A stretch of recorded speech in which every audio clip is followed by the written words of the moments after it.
when I was going back to California because I'm from California originally, and I was going back to California, and I could not the entire plane ride there stop thinking about vaping. I wanted it.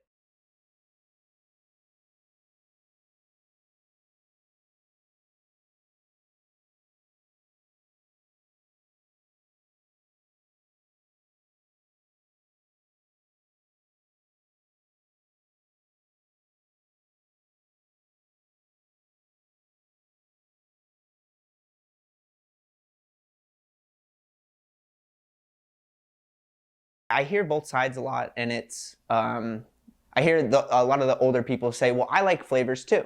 You know, like I'm 25, but I don't want to just be hitting a menthol vape. I want something with some blueberry. And then, I also have my sister who's 16 and she vapes. And she did it mostly because of the flavor. She started because of the flavor.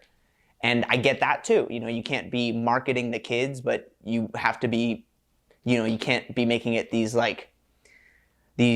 really fruity names. I think it's more of the names than the actual flavors. They name it Fruity Pebbles. They name it things like kids cereal, like Cheerios and stuff like that. I think that's when you really start to get into a problem. When I sat down with Ryder, I asked him if the vaping has an effect on his physical health, in which he shared this.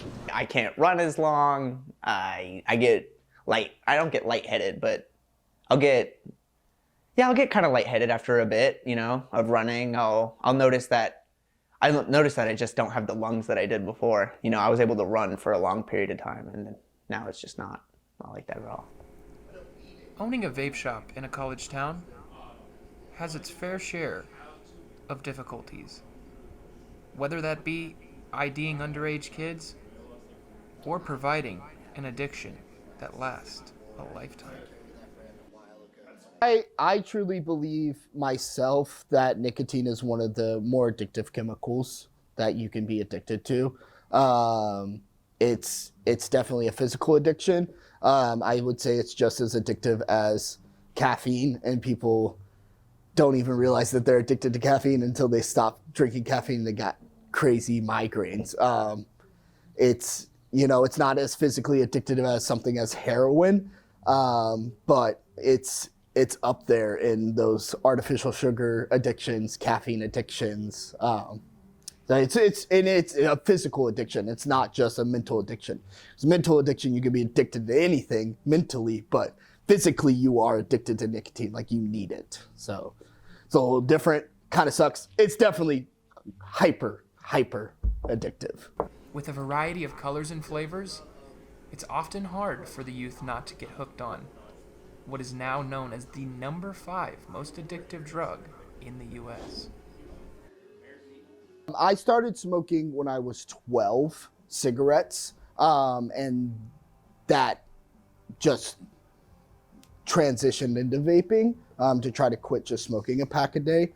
But yeah, when I was like 13, I was stealing.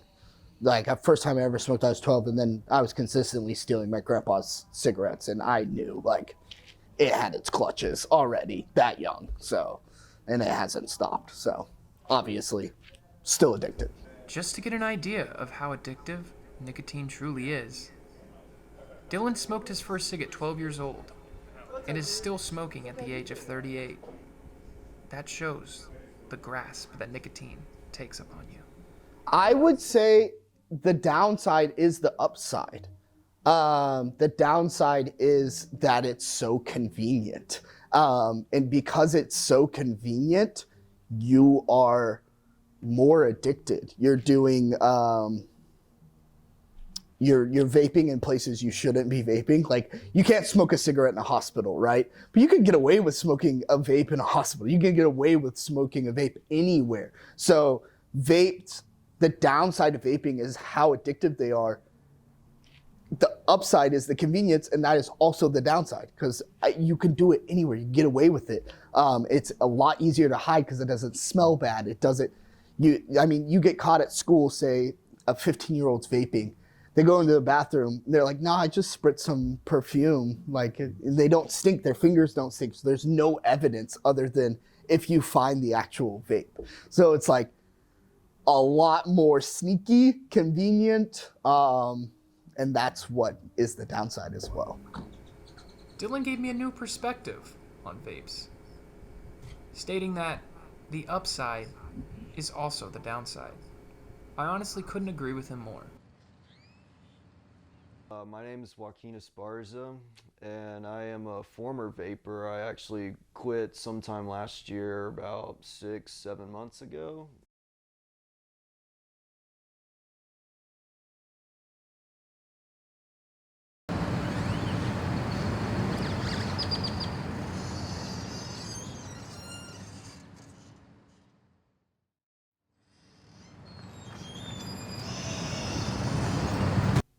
Probably about 2 years straight, and then the bad day happened. I literally almost killed me. Joaquin didn't at first realize the severity of his lung issues. He would wake up in the night coughing. Little did he know, this coughing would eventually put him into a coffin. When I couldn't walk for more than 30 seconds, give or take, that took that long. Like I had to, it was during COVID, so like everybody was at home, nobody was at school, so I had to get my mom to help me walk to the bathroom, and that was just embarrassing. I was scared to tell her at the time, but it wasn't until I got to the emergency room when my friend's dad called and told her like I'd been like vaping this whole time. So because the doctors weren't able to figure out what was wrong with me. But it's because like I was scared. I didn't want my mom, my grandparents knowing that like I smoked. Although Joaquin didn't want his family to know about his lifestyle of smoking, this information was much needed by the doctors to figure out what was going wrong in Joaquin's body. And if not for this information, there's no telling what state Joaquin would be in today. It was a mix of alcohol and vapes that deteriorated his body to the point of no return. Honestly, it was because when I got back to it for a little bit after, like, you know, being in the emergency room, like 6-8 months after that happened, I started again, which wasn't a smart decision, and that lasted until like, you know, recently, like last fall semester. That's when I completely stopped, because that's when I would be going to bed, but it'll be hard for me to breathe. I'm like, oh man, it's the vapes. I have to stop. As Joaquin stated, he had stopped for a good while after ending up in the hospital, but that just goes to show how tough of a grasp nicotine truly is to shake, as he went back to it and learned his lesson again. Traditional smoking is that everybody knows that it has different known consequences, but for the vaping, it's suspected that it's going to be similar or even worse, because it's several chemicals, small particles, deeper deposition, so that can be more damaging. What I experienced firsthand growing up is that a lot of people tend to smoke vapes because they fall under the peer pressure of trying. The next few years, some sort of epidemic of unknown lung diseases. Some of them may be clearly related to second-hand exposure or just first-hand users. A common theme between all of my interviews was that a lot of people, even the vape owner, were concerned with how easy it is for young people to get vapes. Not quite expensive, and it's legal, no? So you just get it. Very common. I'm surprised even in middle schoolers, early schoolers, even kids who are in the teams, in sports, college kids, almost everybody does it. It's hard not to find a group that doesn't. Some people may be affected, some people may not, but and many times we do risky things thinking that it won't happen to me, it may happen to the next one, but it can happen to me too. So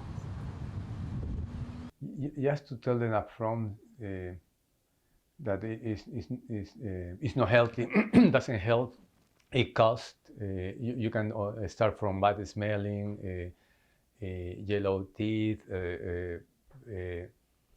the girls may not like it. So something more that, or the boys may not like it. No, something that it may be more real than lung cancer or emphysema or breathing problems because they don't feel it. No, that's a 10, 15 years later consequences. Many people say you see a McDonald's or a Starbucks on about every corner. It doesn't feel the same here in Denton. It's almost as if they replaced McDonald's and Starbucks with vape shops.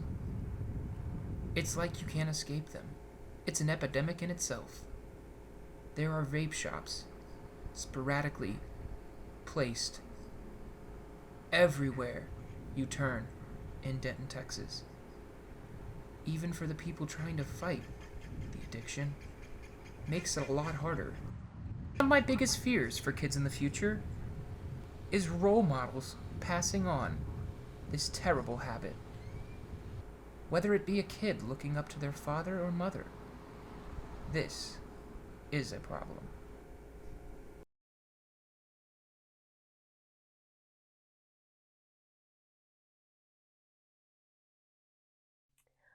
I don't think there's enough research out there quite yet to determine if vaping is better than cigarettes.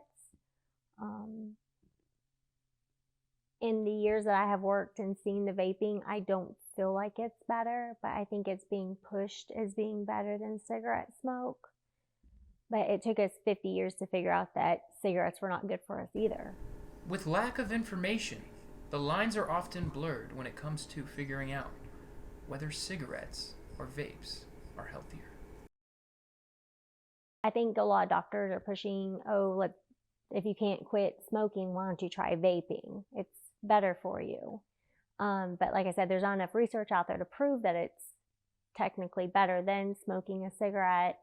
And then in young kids, it's like cigarettes back in the day. They used to promote them as, if you're depressed, smoke a cigarette. If your stomach hurts, smoke a cigarette. Now it's, vape. When people think of vapes, they often think of a stress reliever, when in reality, it causes more stress than it relieves. Years ago, when vaping was starting to, people who've been vaping for 10, 15 years were starting to come into the hospital, and we couldn't quite figure out what was going on with them. They were young, but they were having severe lung diseases, and some of the patients that we did bronch while vaping, we were seeing pus pockets inside their lungs, things that we hadn't seen, and it actually looked like their lungs were being burned from the inside out from vaping. But now that COVID has come, it's hard to actually identify if vaping or cigarette smoke or COVID has caused all this scarring in lungs. So I think it's slowed down the research process. I decided to ask Summer if she could tell the future generations any message, what would it be? To just not smoke or vape, it's detrimental to you. Plus your brain is still growing, and vaping can actually damage your brain cells. So let your brain fully develop before you make decisions in using nicotine. Many people shy away from fighting their nicotine addiction. Little do they know, this could be a life-changing decision. There are medications out there that help you kind of, like the nicotine patches and stuff that kind of help break, bring down your nicotine levels until a spot where you're not there anymore. I think that helps. And then you just gotta, a lot of people has it as a mental, I need a cigarette, I need a break to go smoke. Maybe focus on something else like working out or, something besides that cigarette or that vape. Whether it be a vape or a cigarette, no form of smoke on your lungs is healthy. And that's just common knowledge. Yet everywhere we go, you will find people. You just don't want them to do it just because they're so young and it's addictive, and it can lead to other addictive problems later on in their life.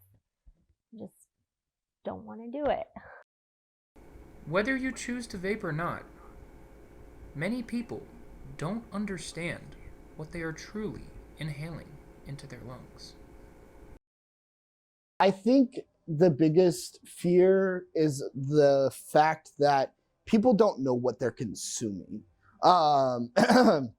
Not so much that they know they're smoking nicotine, it's that they don't know the amount of nicotine they're smoking and like what actually that's doing to their body. Nicotine is obviously chemically addictive, and it's also not good for your heart whatsoever.